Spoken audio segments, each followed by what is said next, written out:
내 영혼아 네가 어찌하여 낙심하며 어찌하여 내 속에서 불안해하는가. 너는 하나님께 소망을 두라. 나는 그가 나타나 도우심으로 말미암아 내 하나님을 여전히 찬송하리로다. 아멘. 하나님의 말씀입니다. 할렐루야. 오늘 본문 말씀을 담고 있는 시편 42편은 여러분 성경에 나오는 그 표제에 보면은 마스길이라고 불립니다. 마스길은 뭔가를 가르쳐 주려고 지은 시를 말하죠. 저는 이 42편 전체 11구절 가운데 맨 마지막 절을 주요 본문으로 정해서 여러분과 함께 지금 방금 읽었습니다. 그런데 이와 똑같은 구절이 42편 5절 말씀에도 반복됩니다. 그거는 이 마스길이라는 교훈시가 간절하게 말하고자 하는 핵심이 바로 그 말씀에 들어있기 때문입니다. 자, 그런 점을 먼저 이해하면서 우리 한번 다시 오늘의 본문 말씀 11절을 읽어볼까요? 시작. 내 영혼아 네가 어찌하여 낙심하며 어찌하여 내 속에서 불안해하는가. 너는 하나님께 소망을 두라. 나는 그가 나타나 도우심으로 말미암아 내 하나님을 여전히 찬송하리로다. 아멘. 그렇다면 여러분, 이 말씀이 전하고자 하는 참된 뜻은 무엇일까요? 그거는 이 시를 쓴 사람한테 물어보면은 그걸 정확히 알 수 있겠죠? 그래서 다시 표제를 보니까 이 시는 고라 자손이 썼다 했습니다. 따라서 이 저자에 대해 더 정확히 말하자면 이겁니다. 고라 자손들 가운데 누군가가 성령의 감동을 받고 당시 사람들과 그 후손들에게 하나님의 마음을 전하기 위해 기록한 겁니다. 그러면 우선 이 고라 자손은 어떤 사람들입니까? 민수기서 16장에 보면은 이들은 레위 지파였습니다. 그리고 그들은 다른 지파들과는 달리 레위 지파니까 하나님의 성전에서 일을 했습니다. 근데 어느 날 이렇게 보니까 하나님께서 지도자로 세우신 모세와 아론이 좀 못마땅했던 것 같습니다. 너나 나나 다 같이 하나님 종인데 니들 둘만 뭐 유세라도 하듯 그렇게 대장 노릇하느냐 한 거죠. 때문에 가나안으로 행진하고 있었던 이스라엘 백성들로서는 아주 큰 위기를 맞게 되었습니다. 하지만 하나님께서는 이 일을 무서울 정도로 매우 엄격하게 정리하셨습니다. 이 반동의 주도자였던 고라와 그와 편을 먹었던 3명의 다른 지파 우두머리들을 일시에 하나님께서 다 죽이셨기 때문입니다. 또한 그때 그 4명의 지도자들을 따랐던 250명의 유명한 다른 지휘관들도 다 갈라진 땅 속으로 전부 매장시키기도 하셨죠. 가나안을 향한 여정 속에서 이스라엘 백성들이 하나님께서 세우신 질서를 지키는 일은 그렇게 중요한 문제였던 겁니다. 자, 이런 역사적 비극을 경험했던 고라 자손들이었습니다. 그리고 바로 그들 중에 하나가 오늘의 시편을 기록한 거죠. 한때 교만해서 지 자리를 지키지 못했던 고라 자손이었지만 하나님께서는 그 후에 은혜를 베푸셨습니다. 그 결과 레위 지파 중 고라의 후손들은 음악을 뛰어나게 하셨습니다. 그래서 그들은 노래도 잘했고 작곡도 잘해서 하나님의 성전 내의 모든 찬양과 거룩한 성가를 주도적으로 이끌었습니다. 자, 그런데 그런 고라 자손 중에 하나인 오늘 시편의 저자가 그만 아주 큰 인생의 어려움을 겪게 됩니다. 우선 이 사람은 지금 성전 안에 있지를 못하고 있습니다. 성서학자들은 이 시인이 멀리 추방을 당했을 것이라고 추정합니다. 그 정확한 이유는 알지 못하지만 말이죠. 그러나 42편 6절 말씀에 따르면 요단 땅과 헤르몬산 그리고 미살산을 언급한 걸 볼 때 이 시인이 예루살렘 성전에서 아주 멀리 떨어져 있었다는 것만큼은 분명합니다. 따라서 성전에서 일하는 게 본업인 사람이 성전이 아닌 다른 곳에서 그 일을 흠모하며 성전으로 돌아가길 원하고 있으니 분명 그의 인생엔 지금 무슨 사단이 난 게 틀림없습니다. 그래서 시인은 42편 3절과 10절 말씀에서 사람들이 그런 자기 자신을 놀리면서 이렇게 말하고 있다고 했습니다. 그게 뭐죠? 이겁니다. 지금 네 하나님이 도대체 어디 있는 거야? 라고. 도대체 네가 믿는 하나님이 어디 있어? 하나님이 계시면 네 꼴이 그게 왜 그런 거야? 했다는 겁니다. 근데 여러분, 이런 고라자손의 형편에 대해 들을 때 문득 우리도 우리의 경험들이 떠오르지 않습니까? 하나님 은혜 안에서 잘 살고 있었는데 갑자기 사람들한테 손을 내밀며 도움을 청해야 하는 치욕스러운 상황이 그겁니다. 또 남들은 다 멀쩡한 것 같은데 나만 유독 아프고 고통스러운 상황에 빠져 있는 것 같은 기분 또한 그런 경험입니다. 그뿐만이 아니죠. 그렇게 믿었던 사람이었는데 어쩌면 하루아침에 완전히 다른 인간이 돼서 날 욕하고 돌아다니는 걸 들었을 때 그때 오는 그 분노는 참기가 무척 어려운 또 다른 경험입니다. 그 외에도 남들은 잘 겪지 않는 큰 슬픔을 당하거나 어떤 일로 하나님의 사랑에 대해 강한 의심이 드는 체험들이 오늘 고라 자손의 이야기에 의해 우리에게 소환됩니다.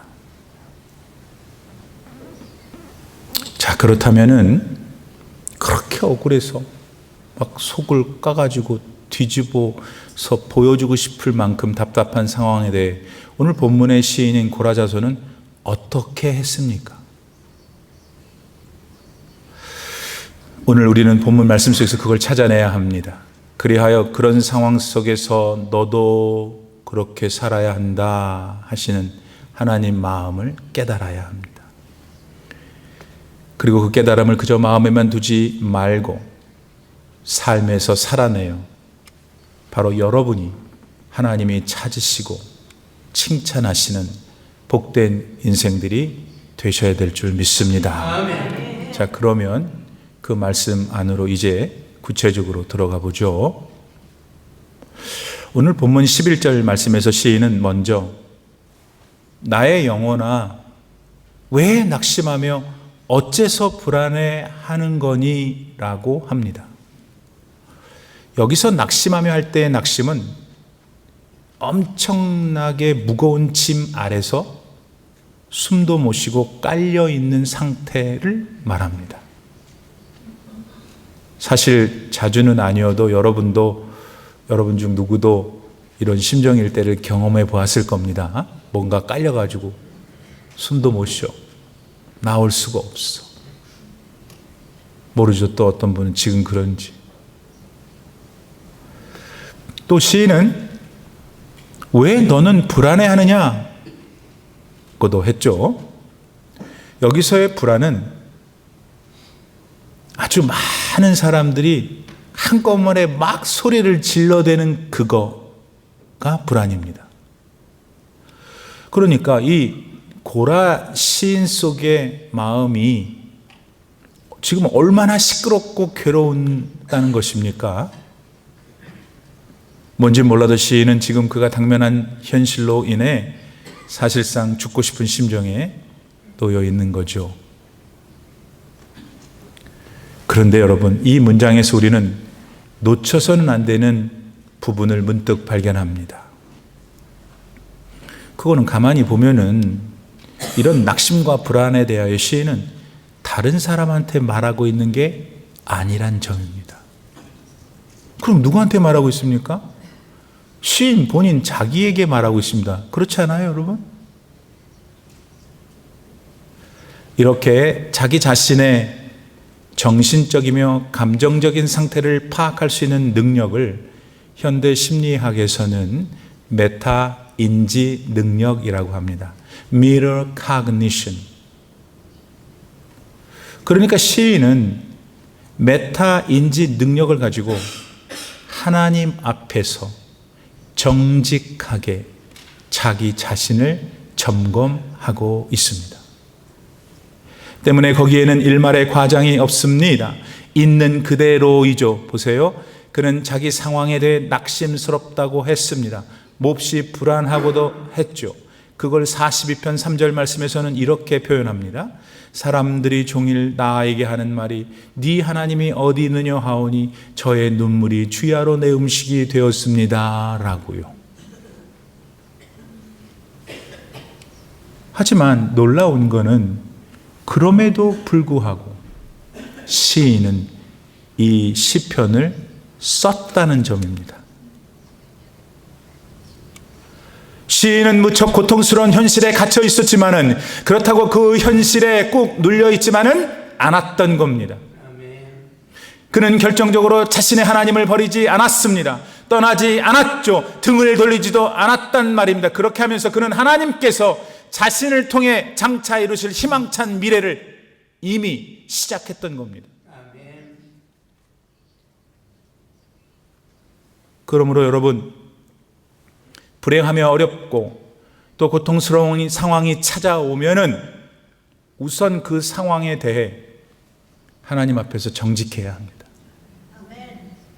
낙심이 되고 불안하다고 말씀드릴 수 있어야 한다는 겁니다.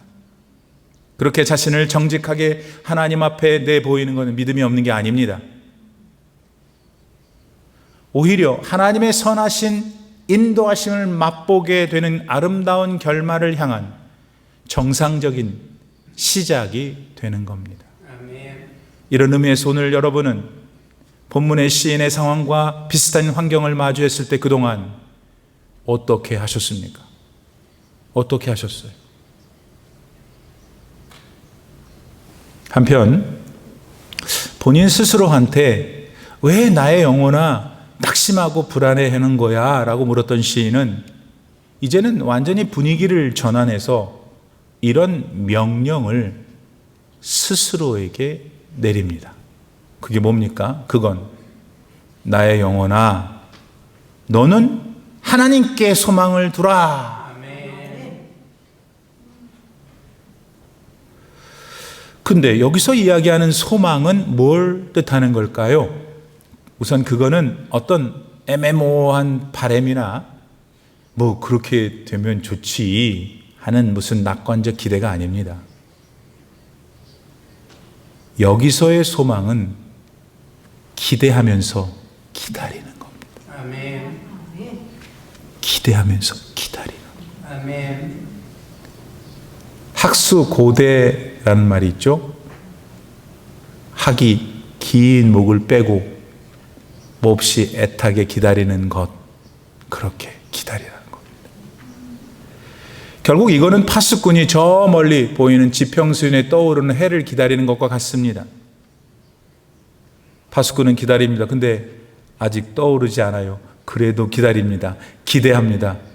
왜냐하면 단 한 번도 태양은 떠오르지 않은 적이 없기 때문에. 아멘.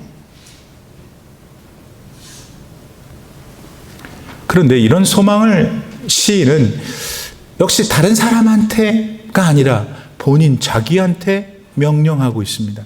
자기가 자기한테 명령하는 거예요. 너 하나님께 소망을 둬. 이렇게.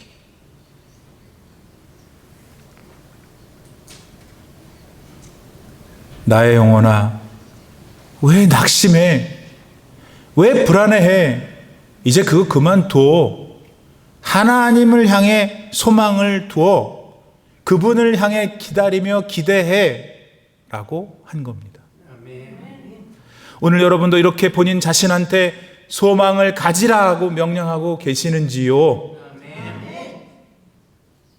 한번 속으로 해보세요. 하라 그러면 민망하니까 자기 영혼에게 지금 하나님을 소망해 이렇게 하셨어요? 사랑하는 성도 여러분, 이렇게 하나님의 말씀을 가지고 자기 본인한테 명령하는 걸 본인한테 설교한다고 말할 수 있습니다. 그리고 이렇게 하는 거는 우리 그리스도인들에게 매우 중요한 경건 훈련의 한 방법입니다. 영국의 저명한 설교가 마틴 로이드 존스는 이렇게 이것에 대해서 말한 적이 있어요. 영적인 생활에 있어서 아주 중요한 기술은 당신 자신을 다루는 방법을 아는 거다. 당신은 당신 자신을 잘 단속해야 하며 본인 스스로에게 말할 수 있어야 한다. 때로는 본인 스스로한테 묻기도 하면서. 그렇게 하고 계세요, 여러분, 지금? 네. 자, 그러면은 우리는 하나님을 소망하라고 본인에게 왜 명령해야 하는 걸까요? 그거는 하나님께서는 영원히 변하지 않는 우리의 근본이시기 때문입니다. 여러분, 우리가 처한 환경은요, 솔직히 얼마든지 바뀝니다. 만나는 사람들은요, 경험해 보셨잖아요. 우리 사람이 얼마나 조변 섞게 하는지. 징그러워요. 건강은 어떻습니까? 작년에 의사 만났을 때는 그냥 피가 깨끗해서 그냥 100년 살겠다고 하는데 너무 좋았는데 이번에 갔더니 준비하세요. 변합니다. 좀 조심스러운데 이 새끼들도 똑같습니다. 제일 그러는 것 같아. 사실 이 세상의 모든 것은 그렇게 다 변합니다. 근데요, 오직 창조주 우리 하나님은 변하지 않으십니다. 우리를 죄에서 구원해 주신 예수님만은 변하지 않으십니다. 그러니까 본문의 고라 시인과 같이 어려움에 처했다면은 지금 하나님을 소망하십시오. 아멘. 또한 그렇게 하라고 본인 자신에게 항상 믿음으로 설교하는 여러분이 되시기를 바랍니다. 아멘. 그래서 여러분의 인생은 아름답고 존귀한 인생 되시기를 진심으로 축복합니다. 아멘.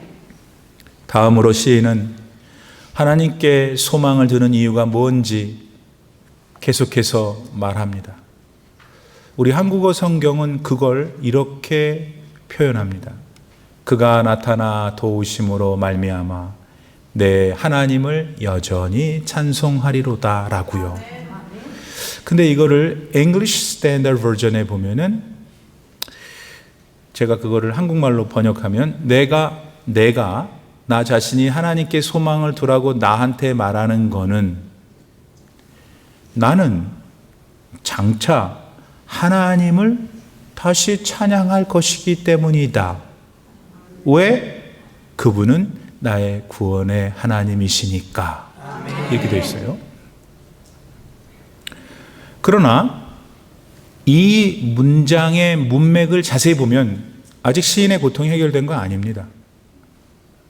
다시 말해서 그는 여전히 절망스러운 상황이며 불안한 환경이었어요. 그러나 그럼에도 불구하고 시인은 정말 마음 깊은 곳으로부터 확신하고 있었어요. 뭘? 찬양의 시간이 다가오고 있다는 걸. 아멘. 이렇게 시인은 자신이 하나님께로부터 받았던 그 은혜의 기억을 발판으로 아직 오지 않았지만 반드시 찾아올 그 광명한 미래를 믿음으로 미리 선언하고 있는 겁니다. 아멘.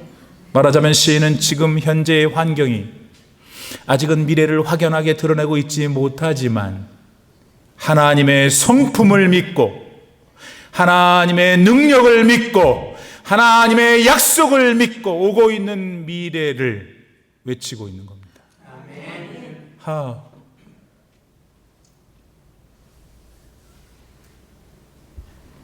여러분, 우리 그리스도인들의 소망은 그러므로 항상 다른 데 두면 안 돼. 하나님이 가지신 그분의 성품, 하나님이 우리에게 주신 약속, 거기에 둬야 되는 거예요. 그리고 그것을 언제나 확신할 수 있는 근거는 하나님 변하지 않으신다는 거예요. 그렇게 그리스도인들이 말하는 소망과 일반인들이 말하는 희망적 사고와는 그 본질에 있어서 다르죠.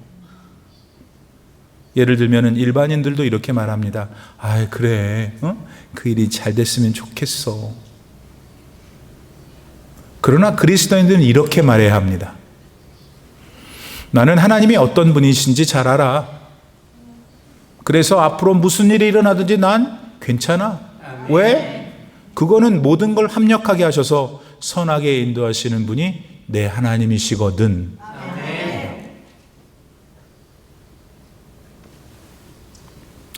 지난 2011년 3월 11일에 여러분도 기억하시는 대로 일본 동해안에 아주 큰 쓰나미가 몰려왔습니다. 그래서 무려 2,000명이나 되는 사람들이 죽었죠. 게다가 해안 전체는 물론이고 순식간에 시내 전체를 쑥밭으로 만들었습니다. 근데 그 쓰나미 때문에 해안가에 서 있던 약 7,000그루의 나무들이 다 부러지고 바다로 쓸려갔는데 희한하게 딱 한 그루의 소나무만 그대로 살아남아서 꼿꼿이 거기 서 있었다는 거 아십니까, 여러분?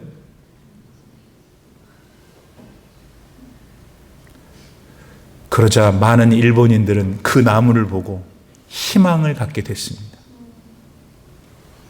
그런데 그곳에서 그 나무를 뽑아가지고 이식을 해가지고 이제 희망의 나무니까 살려보려고 했는데 그만 1년 안 돼가지고 썩어서 죽었어요.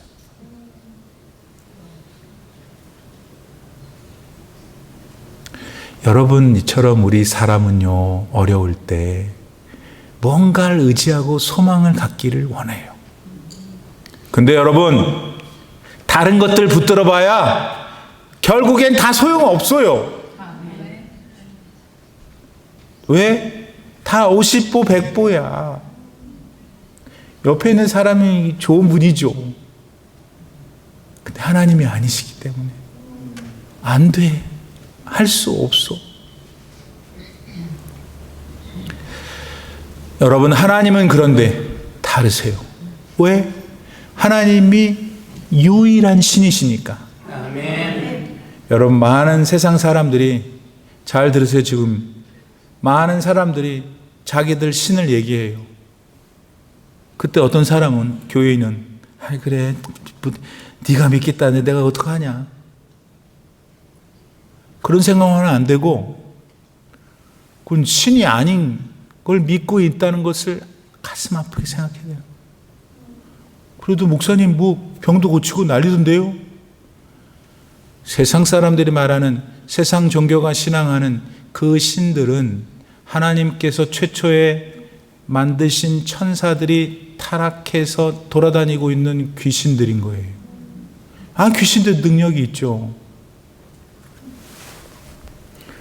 오늘 저랑 점집에 가볼까요? 그랬을 때 그 점 보는 사람이 전화 같이 간 여러분들을 보고, 아이, 절로 가요, 절로 가. 그럼 같은 일을 하는 사람끼리 왜 이래요? 이래야 돼요. 우리 안에 계시는 유일한 신을 그 귀신이 보기 때문에 근데 점심에 갔더니 할렐루야 합니다 맡겨 안고 이러면 큰일 나는 거야. 믿음 없는 거야. 유일하신 신인 하나님께서 우리들의 죄를 다 용서해 주시고 천국에 데려가시기 위해서 이 세상에 내려오셨습니다. 아멘. 오셔서 십자가를 지셔야 했고 오셔서 죽으셔야 했기 때문에 사람 모습으로 내려오셨습니다. 아멘. 이 하나님 예수님은 그런데 변함이 없으십니다. 아멘. 그래서 하나님께는 우리 사람들에게 생기는 그림자가 없으신 겁니다. 그리고 하나님께서는 성경 말씀을 통해 우리한테 여러 가지 약속들을 주셨습니다. 그리고 그중 그 어떤 것도 어기거나 수정하지 않으셨죠. 그렇게 하나님 예수님은 우리 한국말로 한결 같으십니다. 아멘. 여러분 한국에 못이 있죠, 못이. 그 못이 하면서도 흐틀림이 없고도 귀티가 나는 게 비싼 거예요. 못 입어보셨겠지만 그거를 한국 사람들은 뭐라 그러냐면 결이 일정하다, 한결같다. 예수님은 다른 거 없으세요. 한결 같으세요. 아멘. 근데 더 중요한 거는 당신을 자기 목숨을 주어 구원하시고 사랑하신 그 마음이 한결 같다는 거예요. 아멘. 그러니까 여러분 얼마나 지금 애들 말 쓸게요. 땡 잡은 거예요. 아멘. 아무것도 한 것도 없으면서.